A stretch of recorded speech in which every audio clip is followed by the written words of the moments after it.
Hello, everybody. It's Donna Cravata, and we're back again with another Real 50 Over 50 interview.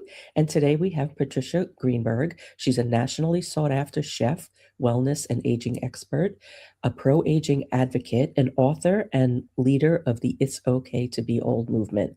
She shares insights and interviews on a weekly YouTube show titled the same thing, It's Okay to Be Old. And her most recent of five books is also titled the same thing.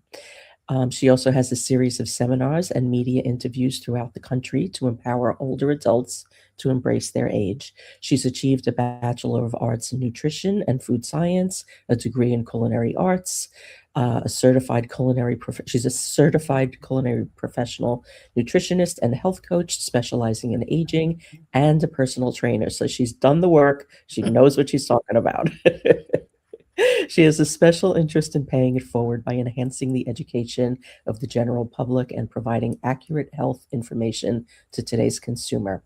She's passionate about her own wellness. She's run 20 marathons, 115 half marathons, and climbed towers and stadiums all over the world. Now at 65, she's a yin yogi and gym devotee, determined to stay strong for life. She's married with a grown daughter, and she's an avid knitter and book club junkie. And we are going to get all into a conversation about aging well. Welcome, Patricia. Thank you, Don. I'm so thrilled to be here. And that intro was fantastic. Thank you. Oh, it's all you, baby. Yeah. You've done it all. Yeah. So let's just dive in. Like, how does one become a pro-aging advocate for themselves and Uh, outwardly? no, it's a great question, and it's totally, as you can imagine, by default and by I always joke I'm the accidental aging expert.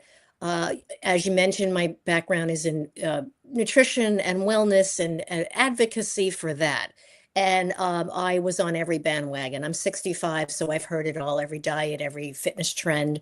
I was married later than most people in my generation. And I say that specifically because so many women my age in their 60s got married very young, between Hmm. 18 and 21. I'm not saying everybody, but many, many ladies in our age group got married young.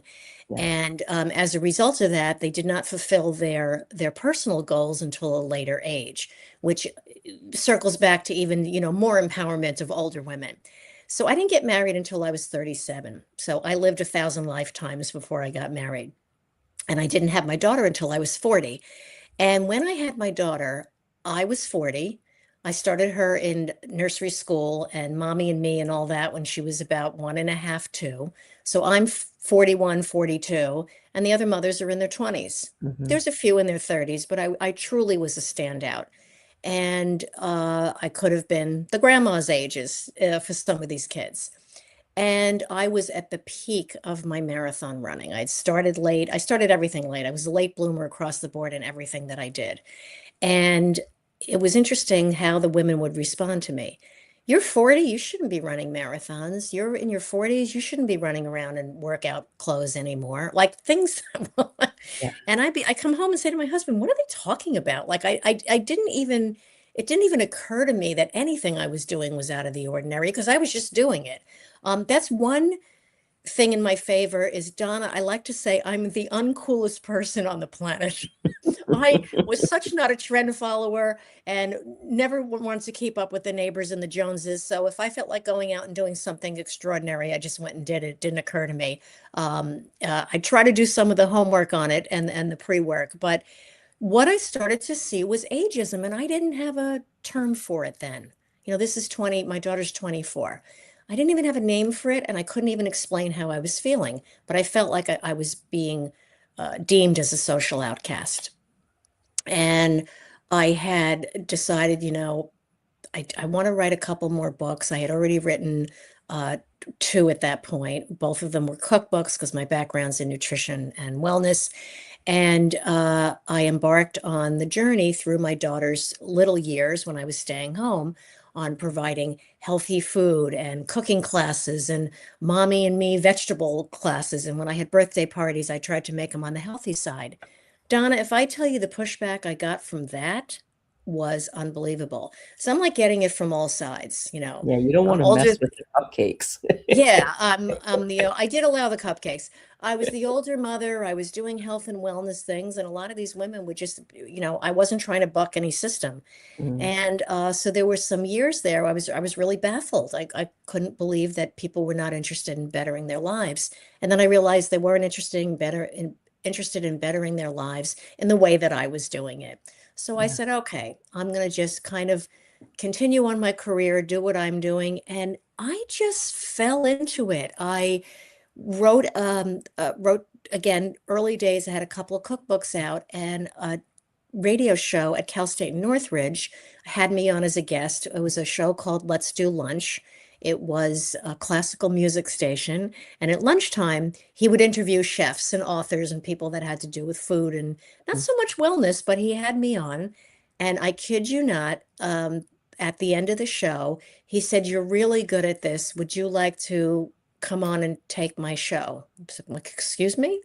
He said, "Yeah, I'm a sound engineer, a musician, and I run this station, and I really don't want to do the show anymore." He goes, "We'll move it to drive time. We'll turn it into whatever you want it to be. I want to have a food show on, but I don't want to do it anymore." Donna, truly, it fell into my lap. I was mm, like, "Whoa, okay." Now, when I first started that, I was pregnant with Gabriella, so I was still kind of continuing on this path of doing media, wellness in the media, and I didn't know what I was doing. I didn't know how to do it. I wasn't. And, the universe was on my side, luckily. So I started the show. It was once a week at drive time at 6:30. So my competition was Tom Likas and all those talk shows of men disparaging women, from 6 in the evening till 9 o'clock drive time. And the men, people driving would love it, the shock jocks and the whole mm, thing. This is what I was up against. But the show took off and I gained some traction. And I continued to do that for about 9 years. And it was NPR, so nobody has any money over there. And they ended up closing the show. So I moved over to ABC. And again, the flack, Donna, I got from other people, not just other mothers, but just people in general. People mm, say, "Oh, they're jealous, they want to do it." I mean, you couldn't in those days tell anybody to eat healthy or take care of themselves without the claws coming out, and because it wasn't mainstream. It wasn't, everybody wasn't talking about how not to die, right? And how to stay healthy as you get older. Nobody was talking about that. Even 10 years ago, those were just when the rumblings were starting. So here I am, and I said, "You know what? I'm just going to run with this." I am seeing that nobody wants to talk about aging. Nobody wants to talk about health and wellness and sexuality and pursuing careers and having a wonderful life after 40, never mm, mind 60. So I went out as the lone wolf and decided, to do this. So when Gabriella was 16, so that was about 8 years ago, we wrote a book together. She said to me, "Mommy, you don't know what the kids want to eat." I said, "Well, then tell me." And we went to her high school, in the that's fun. kitchen at her high school, and I brought in food stylists and photographers, and we did a whole program.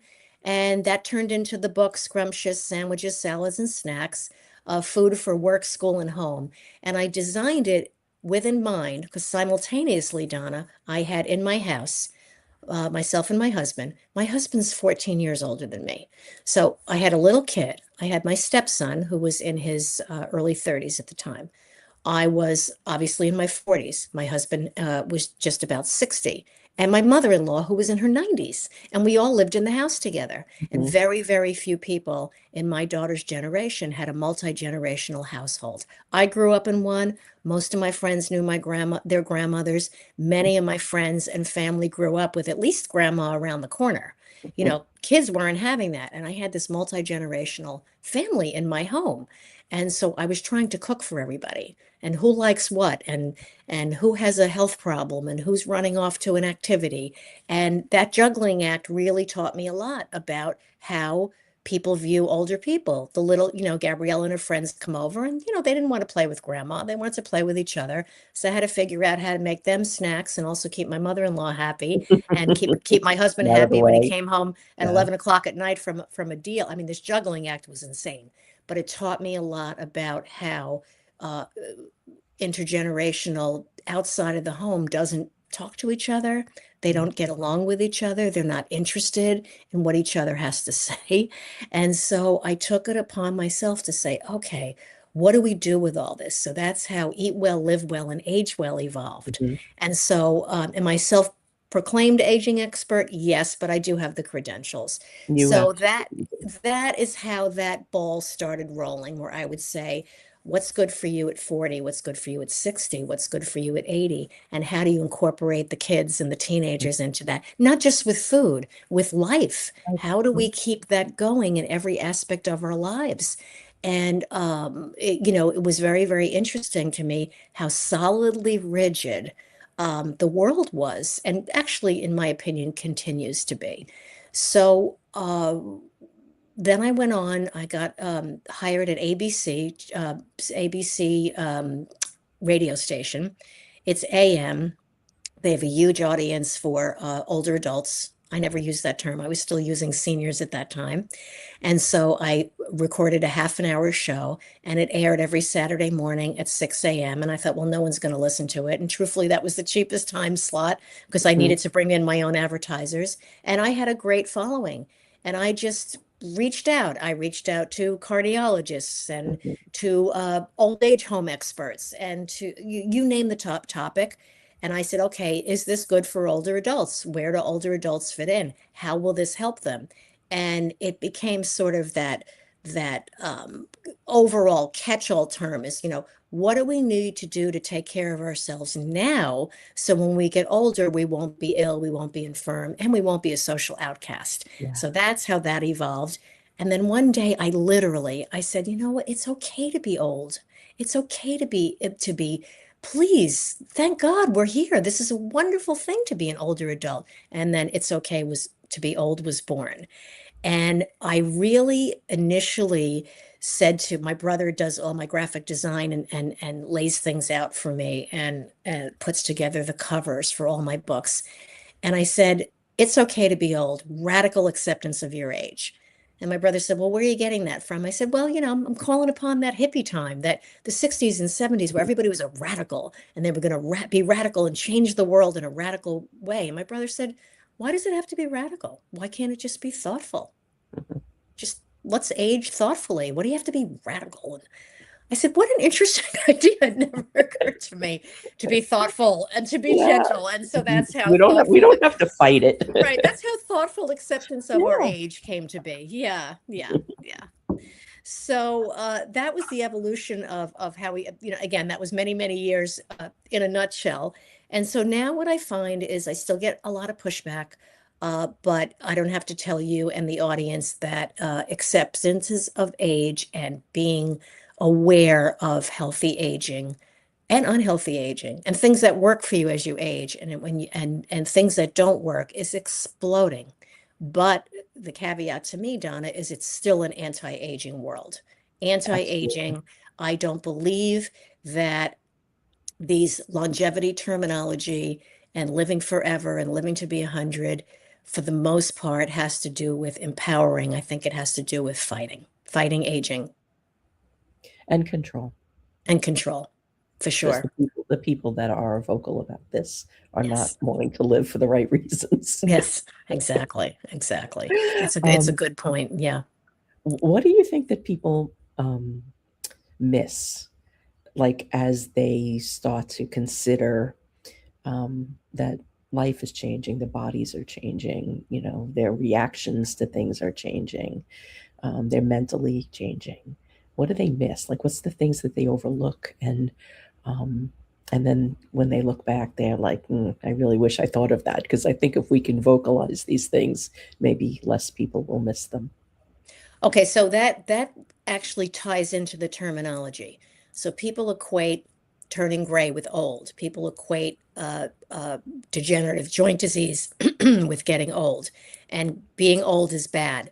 So what people miss along the way is that aging is a natural process, and I can't always beat up the people who were missing it because the medical profession was not encouraging people to age well either. No. And so I will say that one of the things that I think is very, very right in front of our faces that we don't want to look at is lifestyle habits that we know are bad for us. Use the word bad, maybe not in the best interest of us. People tend to ignore that. And oh, it's only one drink, or it's only a cookie. And hey, come on, let's celebrate our lives. And I think people really don't talk about missing the point is in moderation. Nobody Mhm. knows what that word means. And really, what it is that I think that you have to take a good hard look at how much of something you do and how often you do it. So I like to circle back to all those things that the stereotypes and what we were told is if you weren't an athletic child, which I wasn't an athletic child, you're told you're not talented, you're not athletic. What does that translate in? You're not good enough, you're not cool enough, you can't keep up. And somehow that stays with us throughout our lives. Well, I can't go to the gym. That's for the high school football player. Or I can't run a race. Yeah, you can. You can walk. You can do all kinds of modifications. And the biggest thing that people miss, unfortunately, not always their own fault, is that you could do this all in bite-sized portions. Mhm. And even a little bit helps. So I never say to anybody, don't ever drink, don't ever eat chocolate, don't ever eat the cupcake, and you have to go work out for 2 hours a day. It's mindfulness. It's tiny little sections and bite-sized changes in our lives. And so having said that, I don't want anybody to look back if they're in their 60s and 70s and even 80s now and beyond and look back and say, oh, I should have done ABC when I was 30. I should have become athletic. I shouldn't have stayed out at night. That was your life at the time. And right now, instead of saying there's something wrong with being old, look at it like it's a cohort. You're a toddler, you're a young adult, you're a teenager, you're middle age, you're an older adult. Uh, People are very, very sensitive to the terminology. And I wish that people would embrace, and I even find it people in my age, which I'm baffled, is I respected my elders. I loved my grandparents. I I really reveled in the stories they told us. I mean, maybe not everybody had that experience. I would never go into a store or a place of business and be disrespectful to an older adult based on their age. And that to me is pervasive. That I have the hardest time with. And I think if people would just accept that there is an aging process, like a process in everything else, then you can nip things in the bud. I'm starting to feel like my back hurts a little bit, or I'm starting to feel like my knees are bothering me. I see people wait until they absolutely can barely walk before they address it. And that to me that's really missing the mark, is not taking care of things when they're little or when they become obvious. Also, I'm very, very proactive with alternative treatments. So in other words, if you go to a doctor, and I still see this, Donna, I don't understand it, that are dismissive. Doctors are still very dismissive, particularly of women. Still to this day, I'm hearing it over and over again. I've experienced it firsthand. Yes, and if you're overweight, everything's wrong because you're heavy. Yep. If you're 50, everything's wrong because you turned 50. And there could be some very, very simple solutions, or there could be something serious going on that can be addressed. And younger doctors are even worse, I'm finding. Oh, well, you're 50 or you're 60 now. I don't understand it. I don't understand why aren't they Yeah, being you taught know, this or I've had a different experience with younger doctors. I've had okay. a more extreme experience with older female doctors, like to the Mhm. point where they made me cry. Yeah.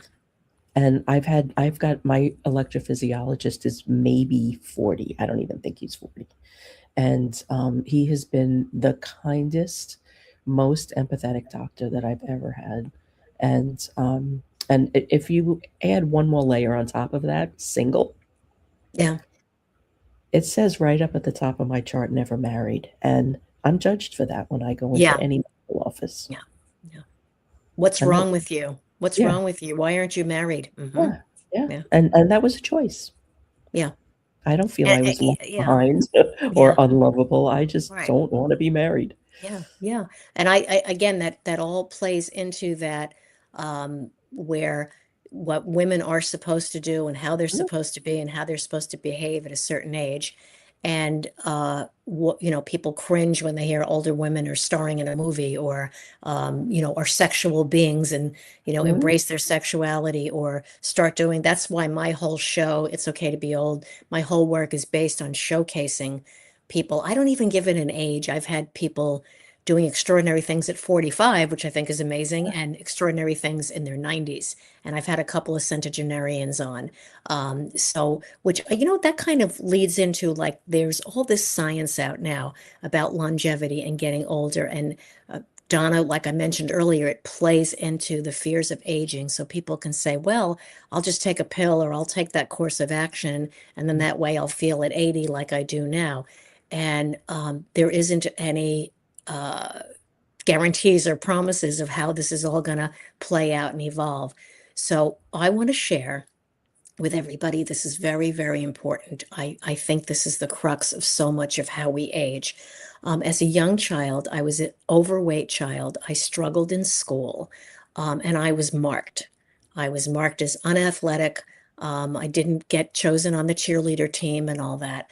And then I found my stride with wellness in my early 30s. I mean, a little bit in my 20s, when I got to school and I got my degree in nutrition, and I started going to the gym and doing all that. I didn't start running marathons till I was 35. And if you know anything about the running world, that's when runners are retiring. And mhm. I went on something I'm very proud of. I mean, I was 54 when I ran the Boston Marathon. And then in my 60s, I started tower climbing because I developed a hip injury. It wasn't even an injury, it was osteoarthritis.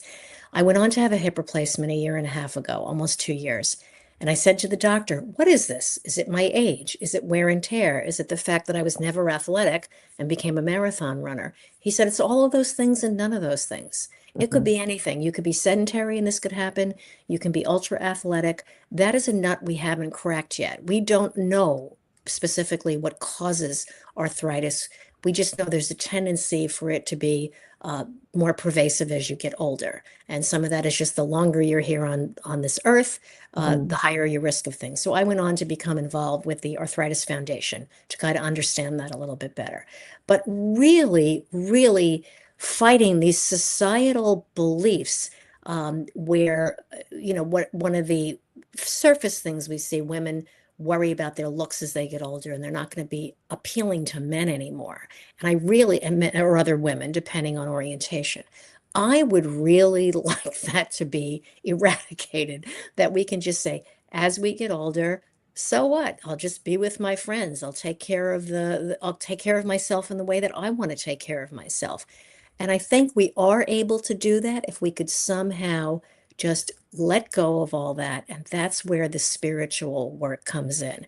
This is where you turning to your own God, your own universe, your own self, and saying, what is it I want for the rest of my life? How do I want to feel? How do I want to be? How do I want to treat others? How do I want others to treat me? And I think the more we turn inward and take a look at how we view the world and how we buy into the societal norms, that's where the change is going to come. You go into a doctor and they give you, I also went through many, many doctors before I found the right one. And I actually have these extensive discussions with my OBGYN. I still get the checkups. They say to women, well, you don't have to get mammograms so often. You don't have to get the pap smear so often. You're older. Yes, you do. Yeah, Oh, yes, you do. yeah, You I need to agree have with you. everything checked.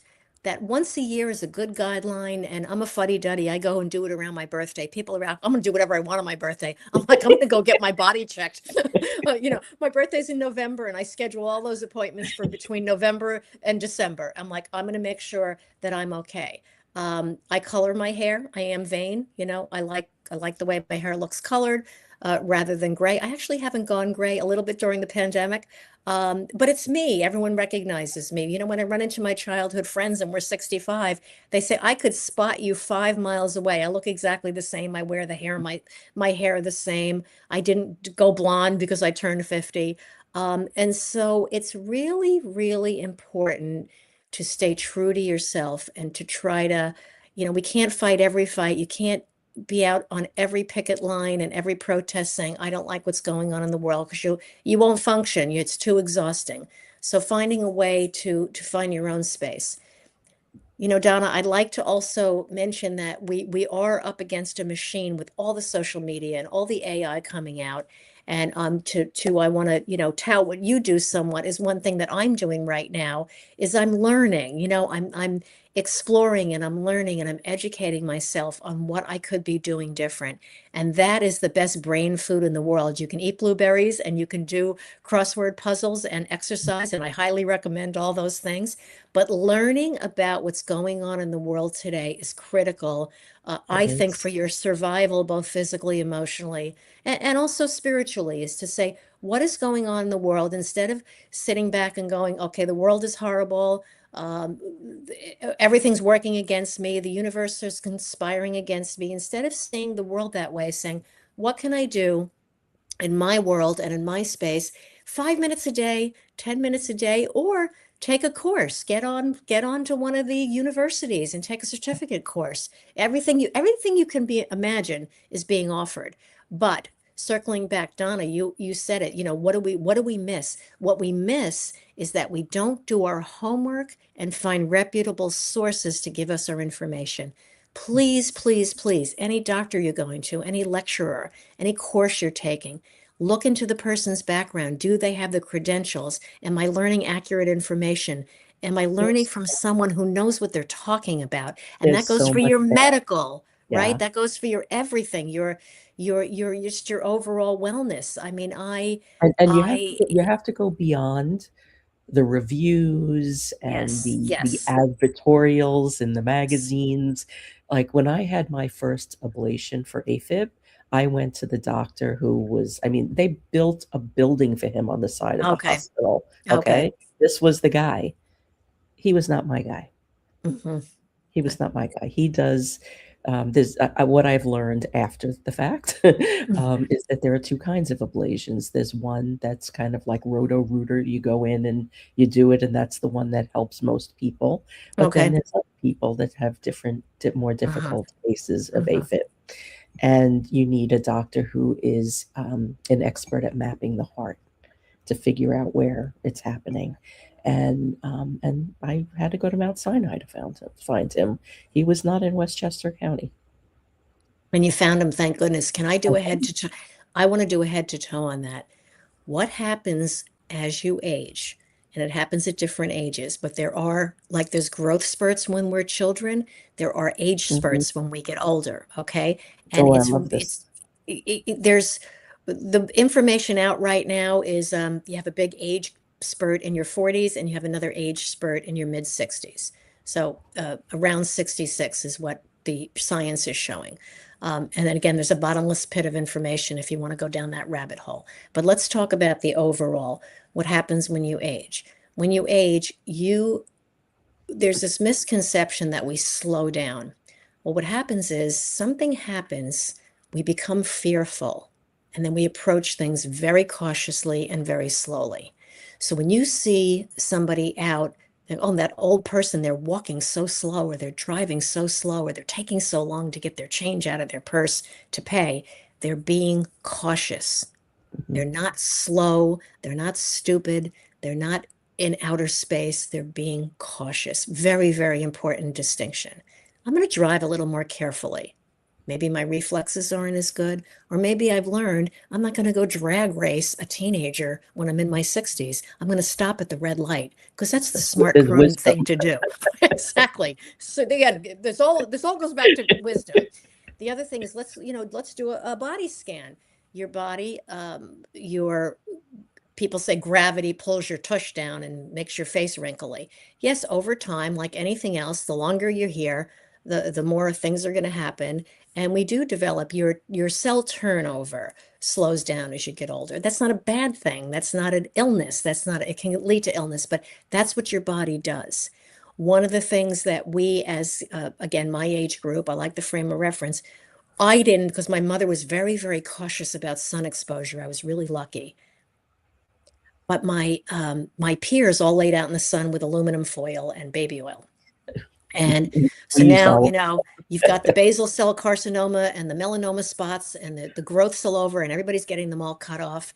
And the doctors are saying, whatever you do, don't go out in the sun. Those are age old. I had one abnormal spot on my knee, and the doctor said, that's from 30 years ago. Did you sun? I said, truthfully, I never sunbathed, but the few times I went out in the sun, I got a burn. So he goes, that's probably what it's from. But Mhm. headline news, kids, being out in the sun as you get older, being out in the sun, having a glass of wine, and these things are, I'm not going to say, I'm gonna say it kind of tongue in cheek, they're good for you. It's that you need sunlight. That's why it's there. That's why we're on the earth. So a nice walk out in the sun, 10, 15 minutes a day will make all the difference in your circadian rhythm and your alertness. It signals the body that you're awake and you're alert, and it's the morning and we're starting a new day. Okay. So these are things that, like, now we know are good. We're all vitamin D deficient. Nobody can explain it. Get out in the sun a little bit, not all day long, not 8 hours on the beach with aluminum foil, but a little bit of sun is helpful. Um, as you're all aware, I'm sure that colon cancer is on the rise and it's astronomical. And we're not eating enough fiber. Please, please, please stop the powder diets, the fake food, the just squeeze this protein powder into my food and I'll be an Adonis, or I'll look like a bodybuilder. Get your nutrition from food, tons and tons of fiber. You can't eat too much fiber. You can't eat too much fruits and vegetables. I always joke, I'm no longer going to tell everybody to drink water and eat their vegetables, but I think I have to. So get in that, don't sit and measure 10 glasses of water a day, but water, lots of fruits and vegetables. Yes, you need to increase your protein and vary it, but please get your food from natural sources. I can't say that enough. That's the one thing. You want to have a pizza once in a while, it's okay. It's okay to eat the cupcake, as we say. I have a nice giant piece of carrot cake on my birthday with cream cheese frosting. It's my favorite cake in the world. I am careful during the week. The other thing is so important, Donna, I don't want to miss this, is adding a little weight onto your body as you age is a natural adaptation to aging. It's a protective measure. So people who get a little fuller, especially in the abdomen and the lower hip area, that is a God-given protective mechanism for your body. So I'm going to quote somebody, Dr. Bailey Mayers over at the Cedars at the Barbara Streisand's Heart Center. She did a research study, and over and over again, she saw that women who were about 15 pounds above the weight chart, which the doctor will tell you you're overweight, which is ridiculous, but I'm 5'2". I don't know how anybody my height weighs 110. I really don't. It's insane. But so the range of that height is 110 to 144. That's the leeway you have. So stop beating yourself up. If you look at a supermodel who's 5'10" and weighs 125, they're lying. This whole thing around weight is insane.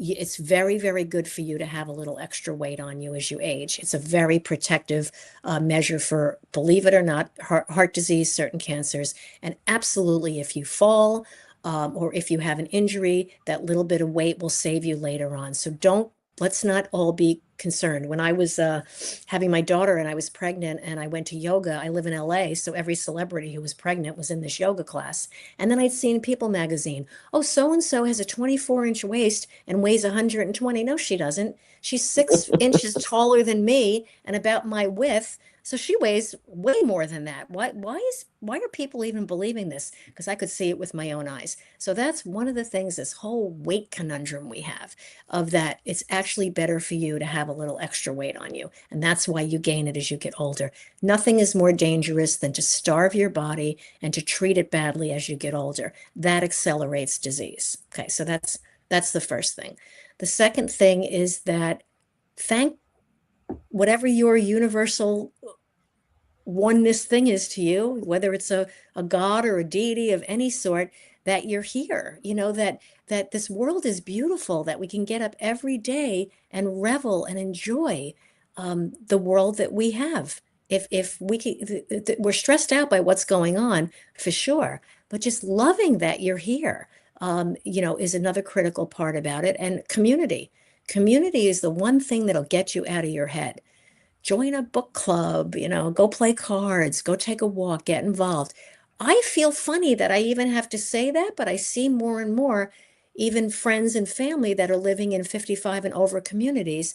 I see that, they all say to me, I don't participate in a quarter of what I can. There's so much more for me to do. So push yourself. Are you a little shy? Is it a little bit hard for you? Then go take something up that you really, really want to do. It's extraordinary how you'll make friends in that process. Hmm. And we all took up hobbies and interests during the pandemic because everybody was trapped at home. Keep that up. Keep up the things that you like to do. And Donna, I'm going to speak for Donna and for me. Any of you listening, you can call us anytime. You can send us an email. We are community leaders in this together, right? Like everyone I interview on my show and every show I'm on, I always say, we're partners in this to get you to really, really come and share with us what your struggles are. Tell us what it is that's hard for you about getting old and grief and losing family members. And the world just seems to be spinning 100,000 miles an hour and we can't keep up. Try to stay in your own space and your own today and find that joy every single day that you can. Yeah. Yeah. One of the things that I do every morning is I sit down at my desk and, the world is sideways for Yes. sure. And I sit and I think, like, okay, things are really screwed up. There's so many things I could sit and like in angst about. And it's an incredible time to be Mm-hmm. alive. Mm-hmm. Mm-hmm. It truly is. I mean, I'm doing things now I never imagined were Yeah. possible every single day, and helping other people do this too. And that lights me up that like, there is nothing anybody can do to take that away from me. Mm-hmm. Mm-hmm. It's And I think, fabulous that you found your way and you found your niche and you're doing great things. Absolutely. I'm and I think we all have the capacity to do that. We just need to choose to find those things that light us up. And from having these conversations, you are the 142nd interview, I believe. Oh, wow. And there has been a through line through all of this, and it's about remembering. Mm-hmm. When we hit a certain age, we have the space and the bandwidth to start to think about or ask ourselves, or maybe somebody else asks us this question: what do you actually want? Yeah. And for some of us, that's the first time we've had that question Yes. posed to us. And when you could actually have the space to think about that and think back about around what you've accomplished and what you already have brought to the world, to yourself, to the people around you, and how can you now um, take all of these pieces and put them into what's next? Right. That is what's really incredibly special, and the ability to be able to do that and to change who we are based on what we want, not even really change who we are, but change our direction based on what we want, is a gift, regardless of what else is going on in the world. Absolutely. And I always say you can do anything at any age, short of maybe as a kid you wanted to be a Major League Baseball player and didn't get accepted. So go join a softball league or go coach a team or go, right? And, women who wanted to, I don't know, be a movie star, go work in local theater, go volunteer at a school play. These things are so rewarding. They seem so tiny, but they make you feel alive. I recently met a woman who's 91 years old. I met her right before her 91st birthday. For her Mhm. 91st birthday, she went to Iceland by herself. She's learning Italian just in case she gets to go to Italy again. She's writing her second book. Mhm. She is frustrated with marketing the first one. I'm going to give her some help. And then she's already got her trip for her 92nd birthday planned and paid for. Wow. Wow. 91, and she's not stopping. Like she's not slowing down. She's not making accommodations for maybe she won't be here. She knows it's a reality, but she's like, Mhm. I'm just going to keep going for as long as I can. And that's 30 years ahead of us, right? Yes, That's yes, that's 30 years yes, away for us. yes. It's So amazing. think Yeah. about that Yeah. stretch that you had Yes. between 30 and Yes. 60. Like Yeah. all of the things that you Yeah. accomplished in that span. Yeah. Like we're here now. Yeah. We can have another 30 years Right. if we take your advice. Yeah. Yeah. Yeah. So think about Absolutely. that. Like, Yeah. Yeah. and not only that, like how much smarter are we now than we Right. were when we were 30? And we don't have so many of the other things that are taking our attention away. We're not raising small children. We're not Right. caring for elderly parents at this Right. point for the most part. It's just us. And, we're in a different place, with so many things in our lives. And what can we do Yeah. is the Absolutely. question. Absolutely. And that's what gets me excited. Yeah. Yeah. All right, we have gone over, but I didn't want to stop you because you were on such a good roll. Thank you. Thank you for the extra No, couple of minutes. no, I Yeah. usually end these with asking for a wisdom bomb, something small and actionable that people could take with them. But you have given so many. Yeah. Is there anything you'd like to call back Yes, or I just want to say life is not a competition. Life is to be lived. Like, let's get all the competitive, I'm better than you, I'm more than you, I'm less than you. Let's just get rid of all of that from our mind and realize you are you. So Yeah. just find your own focus, find that one thing that you love, expand upon it, enjoy it, and, dance like everybody's looking. Yeah. Yeah. Oh, Yeah. I love Right. it. I Yeah. love it. On that note, thank you. And please, everybody, connect with Patricia at her website, patriciagreenberg.com. She's also active on LinkedIn. And she's got a YouTube channel with she's got some great videos on there. Follow that. Get her book. And if you have questions, comments while you're watching the replay, tag us. We'll come back and we'll keep the conversation going. And we will be back again with more every Wednesday, except for the last Wednesday of the month, where we have a meet and mingle, and come and join us for those too. And we've got lots more interviews to bring. We're booked all the way into May. So thank you, Patricia. And thank you for sharing so much incredible wisdom and knowledge and just good advice.